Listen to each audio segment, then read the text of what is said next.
یا رسول اللہ، یا حبیب اللہ۔ الحمد للہ رب العالمین والصلاة والسلام علی اشرف الانبیاء والمرسلین، اما بعد فاعوذ باللہ من الشیطان الرجیم، بسم اللہ الرحمن الرحیم۔ قال اللہ تعالی فی القرآن المجید والفرقان الحمید، فاسألوا اہل الذکر ان کنتم لا تعلمون۔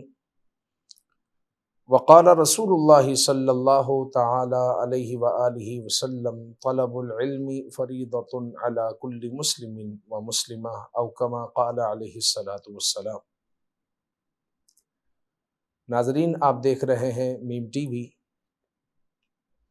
میم ٹی وی کے توسط سے آج ایک نیا پروگرام شروع کیا جا رہا ہے، آپ کے مسائل کا حل۔ اس پروگرام میں آپ اپنے مسائل پوچھ سکتے ہیں۔ اسکرین پر سامنے نمبر آپ کے آ رہا ہوگا، جس میں آپ وائس اور ٹیکسٹ کے ذریعے اپنے مسائل دریافت کر سکتے ہیں،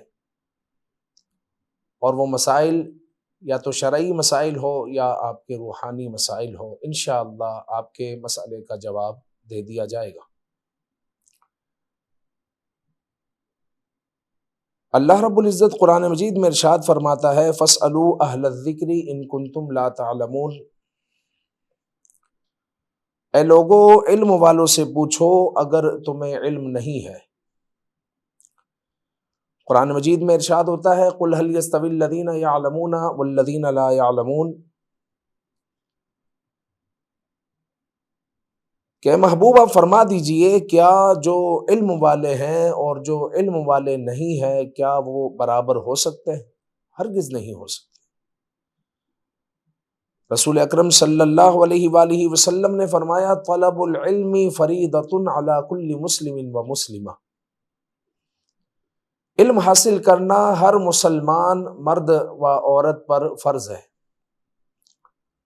پیارے بھائیو، آج دنیا کے علوم حاصل کرنے کے لیے روپیہ، پیسہ، وقت، ہر چیز صرف کی جا رہی ہے، لیکن شرعی علوم کو سیکھنے کے لیے ہم اپنا وقت نہیں دے رہے۔ تو یہ میم ٹی وی کی ایک عظیم اور بہترین کاوش ہے کہ جس میں آپ کے مسائل کا حل بتایا جائے گا، اور اس پروگرام کے ذریعے انشاءاللہ العزیز ایک علم کا خزانہ آپ کے ہاتھ آئے گا۔ لہٰذا اس پروگرام کو اپنے وقت پر بغور سماعت کیجیے، تاکہ علم کا خزانہ ہاتھ آئے اور بہت کچھ انشاءاللہ سیکھنے کو ملے گا۔ نبی پاک صلی اللہ علیہ وآلہ وسلم نے فرمایا، عالم بن جاؤ۔ اگر عالم نہیں بن سکتے تو طالب علم بنو، یا پھر علماء کو سننے والے ہو جاؤ، یا علم اور علماء سے محبت رکھنے والے ہو جاؤ، پانچویں نہ بننا، یعنی علماء سے نفرت کرنے والے نہ بننا۔ پیارے بھائیو، ہو سکے تو باقاعدہ علم دین حاصل کیا جائے اور آپ عالم بن جائیں، مگر نہ طالب علم ہو جائیں، اور طالب علم بھی باقاعدگی سے طالب علم بھی نہیں بن سکتے تو علماء کو سننے والے بن جائیں، علماء کی صحبت میں بیٹھے۔ اور یہ بھی سہولت میسر نہیں ہے، یہ بھی نہیں ہوتا تو علماء سے محبت کریں۔ حضور نے فرمایا، پانچویں نہ بننا ورنہ پھر ہلاکت ہوگی۔ اور پانچواں کون ہے؟ جو علماء سے نفرت کرتا ہے۔ آج کل اس قدر جو ہے لوگ بدگمانیاں بعض اوقات پھیلا دیتے ہیں کہ بعض لوگ علماء کے لیے غلط کلمات کہہ دیتے ہیں۔ یاد رکھیں کہ علماء اگر کوئی بات کہتے ہیں تو وہ شریعت کا حکم بیان کرتے ہیں۔ کسی نے کہا ہے کہ بعض وہ طبقہ ہے کہ جن کو اگر دین کو گالی دینی ہوتی ہے تو دین کو تو وہ گالی نہیں دے سکتے، تو وہ پھر علماء کو برا کہتے ہیں، چونکہ دین کا مسئلہ ان کی سمجھ میں نہیں آتا، ان کو اچھا نہیں لگتا۔ تو یاد رکھیں کہ حضور علیہ الصلاۃ والسلام نے فرمایا کہ 5ویں نہ بننا مطلب علماء سے نفرت کرنے والے نہ بننا۔ سرکار دو عالم صلی اللہ علیہ وآلہ وسلم نے فرمایا کہ فرائض کے متعلق 1 یا 2 یا 3 یا 4 یا 5 کلمات جو سیکھے اور اچھی طرح یاد کر لے تو اللہ تعالیٰ، اور پھر یاد کر لے اور لوگوں کو سکھائے تو اللہ تعالیٰ ایسے شخص کو جنت میں داخل فرمائے گا۔ تو پیارے بھائیو، اس پروگرام میں انشاءاللہ آپ کو بہت کچھ سیکھنے کو ملے گا۔ حضور نے فرمایا 1 یا 2 3 4 5 جو باتیں کلمات سیکھے دین کے اور پھر دوسروں کو سکھائے تو اللہ رب العزت اس کی برکت سے اسے جنت میں داخل فرمائے گا۔ حضرت ابو ذر غفاری رضی اللہ تعالیٰ عنہ فرماتے ہیں کہ حضور علیہ الصلاۃ والسلام نے فرمایا کہ اے ابو ذر، کہتے ہیں مجھے فرمایا اے ابو ذر، تمہارا اس حال میں صبح کرنا کہ تم نے اللہ تعالیٰ کی کتاب سے ایک آیت سیکھی ہو، یہ تمہارے لیے 100 رکعت نفل پڑھنے سے بہتر۔ اور نبی پاک صلی اللہ علیہ وسلم نے فرمایا تمہارا اس حال میں صبح کرنا کہ تم نے علم کا ایک باب سیکھا ہو اور اس پر عمل کیا ہو یا نہ کیا ہو، یہ تمہارے لیے 1000 نوافل پڑھنے سے بہتر ہے۔ اسی بات پر جو ہے یہ کہتے ہیں کہ عالم کا سونا یہ عابد سے افضل ہے، عابد کا عبادت کرنا اور عالم کا رات بھر سونا یہ عالم کا سونا افضل ہے۔ تو علم جو ہے وہ ایسی چیز ہے کہ جو ہمارے عبادت کو بچاتی ہے۔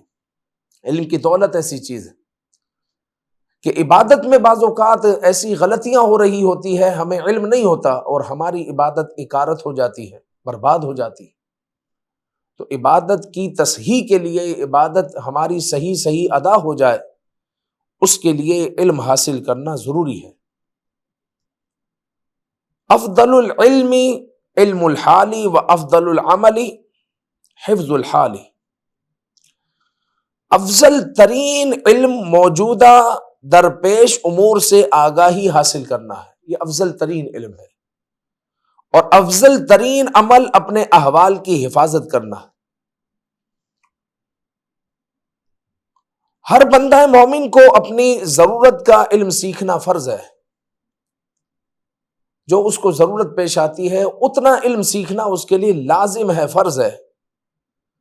سب سے اولین جو علم کا درجہ ہے، سب سے اول سیکھنا ہر مسلمان پر جو فرض ہے وہ بنیادی عقائد کا علم حاصل کرنا فرض ہے۔ اگر عقیدہ ہی درست نہیں ہوگا تو پھر ایمان کیسے محفوظ ہوگا؟ عقیدہ درست ہوگا اور جس آدمی کا عقیدہ صحیح ہوگا تو وہی مسلمان صحیح ہوگا، وہی مسلمان صحیح بنتا ہے، عقیدے سے بنتا ہے۔ اور عقیدہ درست نہ ہو تو پھر ایمان ہی نہ رہا تو پھر عمل کس بات کے، عمل کس کام کے؟ تو سب سے افضل و اعلیٰ اور سب سے اہم ترین جو علم ہے، اہم ترین جو علم ہے وہ علم العقائد کا علم ہے، وہ عقیدے کا علم ہے۔ اور جو ضروریات دین کا انکار کرے تو وہ تو دائرہ اسلام سے خارج ہو جاتا ہے۔ تو اس کا علم حاصل کرنا ہر مسلمان پر ضروری ہے۔ اسی طرح نماز ہے، نماز کے بارے میں کل قیامت میں سب سے پہلے پوچھا جائے گا۔ تو نماز کا علم حاصل کرنا کہ نماز کی شرائط کیا ہے، فرائض کیا ہے، مفسدات کیا ہے، مکروہات کیا ہے، ان چیزوں کا علم حاصل کرنا تاکہ نماز صحیح ادا ہو جائے، یہ ہر مسلمان پر فرض ہے۔ پھر جب رمضان المبارک آئے اور بندہ ابھی بالغ ہوا ہے اور رمضان المبارک آیا ہے تو اب رمضان کے مسائل سیکھنا، روزوں کے مسائل سیکھنا اس پر فرض ہے۔ اور اللہ تعالیٰ نے کسی کو مال دیا اور وہ مالک نصاب ہو گیا تو اب زکوٰۃ کے مسائل سیکھنا اس پر فرض ہے کہ کتنے مال پر زکوٰۃ فرض ہوگی، کس کو مجھے زکوٰۃ دینی ہے، کیسے زکوٰۃ ادا ہوگی، اور زکوٰۃ کیوں کر ادا نہیں ہوگی، کس طرح میں زکوٰۃ نکالوں گا اور کس کو دوں گا تو ادا نہیں ہوگی، کس کو دوں گا تو ادا ہوگی، ان تمام امور کا اس کے پاس علم ہو۔ پھر اللہ تعالیٰ نے اس کو صاحب استطاعت کر دیا، تو اب حج کا علم حاصل کرنا اس پر فرض ہے۔ اسی طرح جو ہے اگر وہ تاجر ہے تو تجارت کا علم حاصل کرنا اس پر فرض ہے، تاکہ وہ جو کما رہا ہے وہ اس کے لیے حلال ہو جائے اور اس کے مال میں حرام داخل نہ ہو جائے، اور جو کما رہا ہے وہ حلال ہی حلال ہو۔ پھر اگر وہ ملازم ہے، نوکر ہے، تو اس کے بھی مسائل ہوتے ہیں، اس کو بھی علم حاصل کرنا فرض ہے کہ نوکر کی کیا کیا مسائل ہے، ان امور پر جو ہے اس کی گرفت ہو، اس کو پتا ہو کہ مجھے کیا کرنا ہے کیا نہیں کرنا۔ مثال کے طور پر ایک نوکر کو نوکری پر ایک بندے نے رکھا ہے، اب وہ پیکنگ کا مثال کے طور پر اس کا کام ہے۔ اب سیٹ صاحب جب تک ہوتے ہیں تو وہ پیکنگ کرتے رہتے ہیں، اور سیٹ صاحب جب وہاں سے کارخانے سے وہاں سے گئے ہیں کسی کام سے تو وہ لیٹ جاتا ہے، کام کرنا چھوڑ دیتا ہے، پھر آنے کا وقت ہوتا ہے تو وہ کام کرنا شروع کر دیتا ہے۔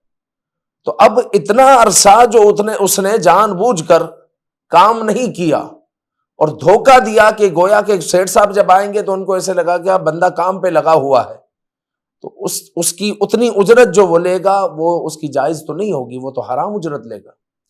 تو ان مسائل پر ملازم کو بھی جو ہے عبور حاصل کرنا، ملازم کو بھی ان مسائل کا پتہ ہونا یہ ضروری ہے، تاکہ جو ان کی تنخواہ مل رہی ہے ان کو وہ حرام نہ ہو جائے۔ پھر ہر مسلمان عاقل و بالغ پر جس طرح ظاہری مسائل کا علم حاصل کرنا فرض ہے، اسی طرح باطنی مسائل کا علم حاصل کرنا بھی فرض ہے۔ پیارے بھائیو، باطنی مسائل سے کیا مراد ہے؟ وہ ہے عاجزی، وہ ہے اخلاص۔ بندے کو اخلاص کا علم ہی نہ ہو کہ اخلاص کیا ہے اور وہ عبادت کرتا رہے، اور اخلاص اس کی عبادت میں ہونا، تو پھر کیسے اس کی عبادت کیوں کر جو ہے قبول کی جائے گی؟ کیونکہ اخلاص قبولیت کی کنجی ہے۔ تو باطنی، اس کا باطن سے تعلق ہے، اخلاص کا، توکل کا، اور پھر جو ہے تکبر کا، ریاکاری کا، حسد کا، ان سب کا تعلق باطن سے ہے۔ تو جس طرح ظاہری علوم کا حاصل کرنا فرض ہے، اسی طرح باطنی علوم کا بھی حاصل کرنا فرض ہے۔ تو یہ جو میم ٹی وی کی زبردست کاوش ہے کہ آپ کے مسائل کا حل، اس پروگرام کا نام ہے، اس کی دعوت کو بھی عام کریں اور اپنے مسائل کو اس میں آپ پوچھ سکتے ہیں، اور کوئی شرم کی بات نہیں ہے۔ حضرت امام اعظم ابو حنیفہ رضی اللہ تعالیٰ عنہ کروڑوں حنفیوں کے پیشوا ہیں۔ آپ رضی اللہ تعالیٰ عنہ کہتے ہیں کہ جو مجھے آتا تھا، جب آپ سے پوچھا گیا کہ یہ علم کی بہاریں، اللہ تعالیٰ نے آپ کو یہ علم کا نور عطا فرمایا ہے، کیوں کر؟ تو آپ نے فرمایا جو مجھے آتا تھا میں نے کسی کو بتانے میں بخل نہیں کیا، میں نے بتا دیا، اور جو مجھے نہیں آتا تھا میں نے پوچھنے میں کبھی جو ہے شرم محسوس نہیں کی، میں نے پوچھ لیا۔ تو پیارے بھائیوں، کوئی شرم کی بات نہیں ہے، کوئی بھی آپ کا سوال ہو، آپ اسکرین پہ دیے ہوئے نمبر پر جو ہے آپ اپنے سوال کو پوچھ سکتے ہیں۔ انشاءاللہ آپ کے سوال کو پروگرام میں شامل کر لیا جائے گا اور آپ کے سوال کا جواب دے دیا جائے گا۔ سوالات کا سلسلہ شروع کرتے ہیں۔ پہلا سوال ہمارا یہ ہے کہ اللہ کو اللہ میاں کہنا یہ درست ہے یا نہیں؟ یاد رکھیں کہ اللہ تعالیٰ کے جو نام صفاتی نام ہے وہ توقیفی ہے، یعنی ہم اپنی طرف سے اس کو نہیں رکھ سکتے اور نہ رکھے ہیں، وہ توقیفی ہے اور اللہ اور اس کے رسول نے عطا کیے ہیں۔ اور جو اللہ تعالیٰ کا اسم ذات ہے وہ اللہ ہے۔ اب اللہ کے ساتھ ایسے لفظ کو لانا میاں، اور میاں ایسا لفظ ہے کہ جس کے اندر جو ہے جزو معنی لفظ ہے، جس کا معنی اچھا بھی ہے، جس کا معنی برا بھی ہے۔ یعنی میاں شوہر کو بھی کہتے ہیں، ایک میاں کا معنی ایک گندا معنی بھی آتا ہے، اور میاں جو ہے رب کو بھی کہتے ہیں۔ تو اللہ تعالیٰ کے لیے ایسا کوئی کلمہ کہنا کہ جو ذو معنی ہو، جس کے کوئی معنی اچھے نہ ہو، تو رب ذوالجلال کے لیے ایسا کوئی کلمہ استعمال کرنا یہ درست نہیں ہے، بلکہ اللہ تعالیٰ کے لیے صرف ایسے ہی کلمات استعمال کیے جائے، اللہ کے لیے ایسے ہی صفاتی نام لائے جائے کہ جو اللہ کے لیے ہو، کہ جو صرف اور صرف جو ہے اللہ کے لیے ہو، اللہ تعالیٰ کے صفاتی نام ہو اور اللہ اور اس کے رسول نے عطا کیے ہو، اور پھر اللہ تعالیٰ کے جو صفاتی نام ہے اس کے ساتھ حتی الامکان ہمیں عبد لگانا چاہیے۔ جو اللہ تعالیٰ کے صفاتی نام ہے اس میں عبد لگائے۔ مثال کے طور پر جو ہے رحیم اللہ کا صفاتی نام ہے، رحمان اللہ کا صفاتی نام ہے، کریم اللہ کا صفاتی نام ہے، تو ہمیں چاہیے کہ ہم عبد الرحمن، عبد الکریم، عبد الرحیم کہیں، اور حقیقت میں رحیم اللہ ہی ہے، حقیقت میں کریم اللہ ہی ہے۔ لیکن بعض اللہ تعالیٰ کے صفاتی نام وہ ہے جس کے ساتھ عبد لگانا ضروری ہے۔ یہ تو احتیاطی بات ہم نے کہی کہ عبد لگایا جائے، لیکن بعض ایسے صفاتی نام ہے جس میں عبد لگانا ضروری ہے، جیسے عبد الرحمن، عبد القدوس، عبد القیوم، عبد اللہ، یہ وہ صفاتی نام ہے جس کے ساتھ عبد لگانا ضروری ہے۔ اگر کوئی رحمان صرف اگر کسی کو کہے تو یہ حرام ہے، یہ حرام ہے۔ لہٰذا اللہ تعالیٰ کو اس کے صفاتی نام سے پکارا جائے، اور جب ہم اللہ کہیں تو اللہ واللہ عزیز ذو انتقام، اللہ تعالیٰ نے اپنی صفت بھی یہاں پر ارشاد فرمائی عزیز ذو انتقام۔ تو اللہ تعالیٰ کے ساتھ اگر کوئی صفت لگانی ہے تو وہ صفت لگائے جو اللہ اور اس کے رسول نے ہمیں عطا کی ہے۔ اپنی طرف سے اللہ میاں، اللہ سائیں ایسے لفظ بڑھائے نہ جائیں۔ دوسرا سوال یہ ہے کہ کوئی کسی کے انتقال پر یا نقصان پر اللہ کو ظالم کہے، اس کے بارے میں کیا حکم ہے؟ یاد رکھیں کہ اللہ رب العزت قرآن مجید میں فرماتا ہے ان اللہ لا یظلم مثقال ذرہ، اللہ تعالیٰ ذرے برابر بھی کسی پر ظلم نہیں کرتا، اللہ تعالیٰ ظالم نہیں ہے، اور فرماتا ہے واللہ لا یحب الظالمین، کہ اللہ تعالیٰ ظالم سے محبت نہیں فرماتا۔ اللہ تعالیٰ فرماتا ہے واللہ لا یہدی القوم الظالمین، کہ اللہ تعالیٰ ظالم قوم کو ہدایت نہیں دیتا۔ اللہ تعالیٰ اس قدر جو ہے ظالم قوم سے جو ہے نفرت کرتا ہے، ان سے ناراض ہے، تو اللہ تعالیٰ کیسے ظلم کر سکتا ہے؟ تو یاد رکھیں کہ اپنے کلمات میں میت ہونے پر یا ظلم پر یا جو ہے انتقال پر یا نقصان پر اللہ تعالیٰ کو ظالم کہنا، معاذ اللہ کہ ہم پر ظلم ہو گیا، یہ ظلم ہے، ہم جو ہے بوڑھے ہیں مر جاتے، یا ہمارا جوان بیٹا مر گیا، یہ ظلم ہے، اللہ تعالیٰ نے یہ کیا کیا، معاذ اللہ۔ یاد رکھے کہ پھر ایسا شخص اللہ کی بارگاہ میں توبہ بھی کرے، جس نے اللہ کو ظالم کہا اپنے کلمات میں، وہ توبہ بھی کرے اور تجدید ایمان بھی کرے، اور اگر اس کا نکاح ہے تو دوبارہ وہ نکاح بھی کرے، اور اللہ تعالیٰ سے صدق دل سے معافی چاہے۔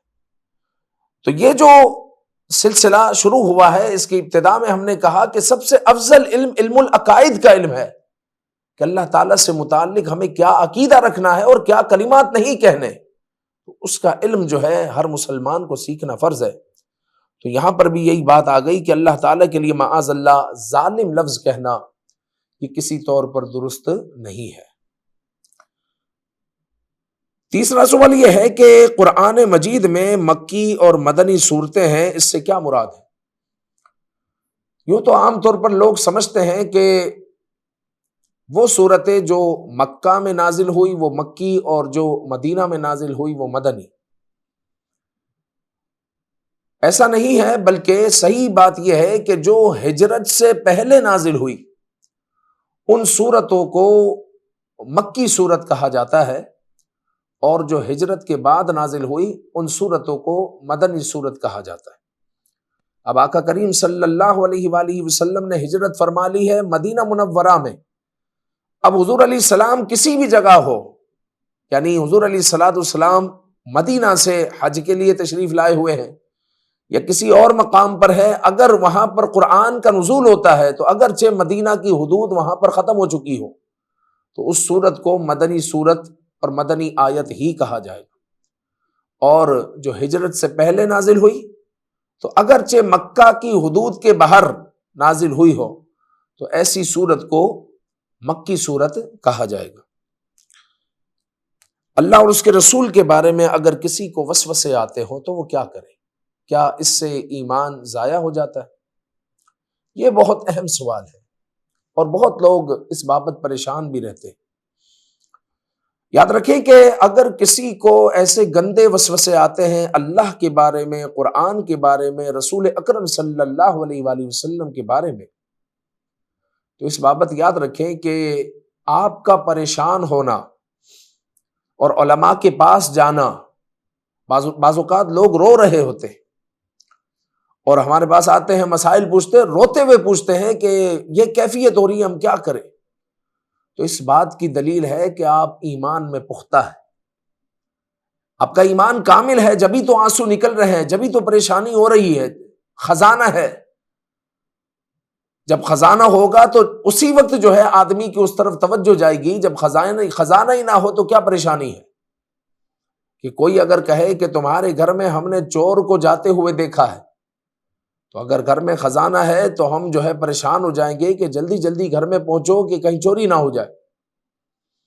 اور اگر گھر خالی پڑا ہوا ہے تو ہمیں کوئی پریشانی نہیں ہوگی، ہم کہیں گے کہ جاتے ہوئے دیکھا ہے تو پھر آتے ہوئے بھی دیکھو گے، جیسے گئے تھے ویسے ہی آئیں گے، ان کو کچھ حاصل ہی نہیں ہوگا۔ تو جب شیطان یہ وسوسے ڈالتا ہے اور وسوسوں کی وجہ سے پریشان ہونا اس بات کی دلیل ہے کہ آپ کا ایمان پختہ ہے، ایمان کامل ہے۔ دوسری بات یہ ہے کہ وسوسوں کی طرف کبھی توجہ نہ کریں۔ ایک بزرگ نے اپنے شاگردوں سے پوچھا کہ اگر شیطان تمہیں وسوسے ڈالے تو تم کیا کرو گے؟ کہا کہ اسے جواب دیں گے۔ پھر ڈالے تو پھر کیا کرو گے؟ کہا دوبارہ جواب دیں گے، دوسرا جواب دیں گے۔ کہا پھر؟ تو کہا کہ پھر جواب دیں گے۔ کہا شیطان یہی تو چاہتا ہے کہ تم اس میں الجھے رہو، وہ تمہیں الجھانا چاہتا ہے۔ تو پھر اپنے استاد سے شاگردوں نے پوچھا کہ پھر ہم کیا کریں؟ تو استاد نے کہا، بزرگ نے کہا کہ بیٹا آپ وسوسوں کی طرف توجہ نہ کریں، وسوسوں کی طرف توجہ نہ کریں، کیسا ہی گندا وسوسہ ہو، کیسا ہی برا وسوسہ ہو، ایمان پر اس سے کوئی فرق نہیں پڑتا، کوئی مسئلہ نہیں ہوتا۔ بس وسوسے کی طرف توجہ نہ کریں اور اس بات پر یقین کامل کر لیں کہ کسی بھی وسوسے سے جب تک اس وسوسے کو آپ دل میں نہ بٹھائیں، اس وسوسے پر عمل پیرا نہ ہو جائیں، اس وسوسے کو اپنے جو ہے سوچ، اپنی یقین کا، اپنے عقیدے کا جو ہے آپ حصہ نہ بنا لیں، تب تک جو ہے وسوسہ آپ کو نقصان نہیں پہنچا سکتا۔ لہٰذا وسوسے کی وجہ سے کوئی پریشانی نہیں ہوتی، بلکہ ایک صحابی حضور علیہ الصلوۃ والسلام کے پاس آئے اور عرض کرنے لگے، یا رسول اللہ ایسے وسوسے آتے ہیں کہ منہ پر اگر ہم لے کر آئیں، زبان پر، تو بہتر ہے کہ ہم کوئلہ ہو جائے۔ تو آقا کریم صلی اللہ علیہ وآلہ وسلم نے فرمایا اللہ کا کرم ہے کہ اس نے وسوسے کو اٹھا لیا ہے، یعنی وسوسے کا جو وبال ہے اس کو اٹھا لیا ہے۔ وسوسے کی وجہ سے بندے پر کوئی وبال نہیں ہوتا، کوئی جو ہے اس کے ایمان پر فرق نہیں آتا۔ اور لا یکلف اللہ نفسا الا وسعها، کہ اللہ تعالیٰ کسی بھی نفس کو ایسی تکلیف نہیں دیتا جس کی جو ہے وہ طاقت ہی نہیں رکھتا، اور وسوسے کو روکنے کی ہم قدرت رکھتے ہی نہیں، وسوسہ ہم ختم نہیں کر سکتے، ہم نہیں روک سکتے۔ تو اس سے چھٹکارے کا جو بہترین حل ہے وہ یہی ہے کہ ہم اس کی طرف توجہ نہ کریں، تو انشاءاللہ تعالی وسوسوں سے نجات مل جائے گی جب ہم اس کی طرف توجہ نہیں کریں۔ اسی طرح ایک بھائی نے سوال کیا کہ نماز میں اگر غلط وسوسے آئے تو کیا نماز ٹوٹ جائے گی؟ تو یاد رکھیں کہ وسوسے اگر نماز میں بھی غلط وسوسے آئے تو پھر جو ہے اس صورت میں بھی جو ہے نماز نہیں ٹوٹے گی۔ آقا کریم صلی اللہ علیہ وآلہ وسلم نے فرمایا جب تم نماز پڑھو تو تصور کرو کہ اللہ کو تم دیکھ رہے ہو، اور اگر یہ تصور نہ کر سکو تو پھر یہ تصور باندھو کہ اللہ تمہیں دیکھ رہا ہے۔ تو جب بندے کا یہ تصور ہوگا کہ اللہ دیکھ رہا ہے تو انشاءاللہ نماز ہماری وسوسوں سے محفوظ ہو جائے گی۔ تو نماز میں بھی اگر کیسے ہی وسوسے آ جائے، نماز میں کوئی فرق نہیں آتا، نماز نہیں ٹوٹتی۔ ایک سوال یہ ہے کہ اگر کسی کو نماز جنازہ کی دعا نہ آتی ہو تو کیا نماز جنازہ ادا ہو جائے گا؟ خاص طور پر نابالغ لڑکے یا نابالغ لڑکی کا جنازہ ہو تو اس وقت پریشانی ہو جاتی۔ تو بالغ مرد و عورت کی جو دعا ہے وہ عام طور پر تو لوگوں کو یاد ہوتی ہے، اللہم اغفر لحینا و میتنا، لیکن نابالغ لڑکی کی دعا اللہم اجعلہ لنا، اور نابالغ لڑکی کی دعا اللہم اجعلہا لنا آخر تک، یہ جو ہے عام طور پر لوگوں کو یاد نہیں ہوتی۔ تو اگر کسی کو بالغ مرد و عورت کی دعا بھی یاد نہیں ہے، کوئی بھی نماز جنازہ کی دعا یاد نہیں ہے تو وہ یاد کرے، اور جب تک یاد نہیں ہوتی تو نماز جنازہ میں آپ رب اجعلنی جو نماز میں دعا پڑھتے ہیں وہ پڑھ لیں، ربنا آتنا فی الدنیا یہ پڑھ لیں، اللہم ربنا اغفر لنا یہ بھی پڑھ سکتے ہیں۔ تو نماز جنازہ میں ان دعاؤں کو بھی ہم شامل کر سکتے ہیں اگر جنازے کی دعا یاد نہ ہو، تو اس صورت میں ان دعاؤں کو بھی پڑھ سکتے ہیں۔ ربنا اغفر لنا بھی پڑھ لیا تو بھی نماز جنازہ میں گویا کہ آپ نے دعا پڑھ لی ہے۔ نماز جنازہ میں کتنے فرائض ہیں؟ یاد رکھیے کہ نماز جنازہ میں صرف 2 فرض ہیں، اور 2 فرض کیا ہے؟ نماز جنازہ کھڑے ہو کر پڑھنا اور 4 تکبیریں کہنا، بس یہ 2 فرض ہیں، قیام اور 4 تکبیریں۔ اور 4 تکبیروں میں پہلی تکبیر کے بعد جو ہم ثنا پڑھتے ہیں، دوسری کے بعد درود پاک پڑھتے ہیں، تیسری کے بعد دعا پڑھتے ہیں، یہ سنت مؤکدہ ہے۔ تو نماز جنازہ کھڑے ہو کر پڑھنا اور 4 تکبیروں کو کہنا یہ فرض ہے، اور اس میں غلطی یہ ہوتی ہے کہ ابتدا میں امام صاحب جب اللہ اکبر کہتے ہیں تو اس وقت تو عام طور پر مقتدی تکبیر کہہ لیتے ہیں، لیکن جب امام صاحب دوسری تکبیر کہتے ہیں تو تکبیر سن کر درود پاک پڑھنا شروع کر دیتے ہیں، جب تیسری تکبیر کہی تو تیسری تکبیر سن کر پھر جو ہے دعا پڑھنا شروع کر دیتے ہیں، جب چوتھی تکبیر کہتے ہیں اور امام صاحب جیسے ہی سلام پھیرتے ہیں تو سلام پھیر دیتے ہیں۔ تو یاد رکھیں کہ ایک تکبیر بھی اگر کوئی نماز جنازہ میں ترک کر دے گا تو اس کی نماز جنازہ نہیں ہوگی، کیونکہ نماز جنازہ کے جو 2 رکن ہیں ان رکن کو اس نے ادا نہیں کیا، تو اس صورت میں نماز جنازہ ادا نہیں ہوگی۔ لہٰذا جب امام صاحب تکبیر کہے تو آپ بھی تکبیر کہیں اور چاروں تکبیر کہیں، اور چاروں تکبیر کہنا یہ فرض ہے۔ تو ان فرائض کو ادا کریں گے، فرائض ادا ہوں گے تو ہی نماز جنازہ ادا ہوگی، وگرنہ جو ہے نماز جنازہ رہ جائے گی، وہ ادا نہیں ہوگی۔ پروگرام کا وقت ختم ہوا، گزارش ہے دیکھتے رہیے میم ٹی وی، اور آپ کے مسائل کا حل یہ آج کا پہلا پروگرام ہے، تو اس کی دعوت کو عام کرنے کی بھی گزارش ہے۔ اللہ تعالیٰ میم ٹی وی کے انتظامیہ کو خیر و برکت عطا فرمائے، اور جو کچھ سنا اسے یاد رکھنے عمل کی توفیق عطا فرمائے۔ وآخر دعوانا ان الحمد للہ رب العالمین۔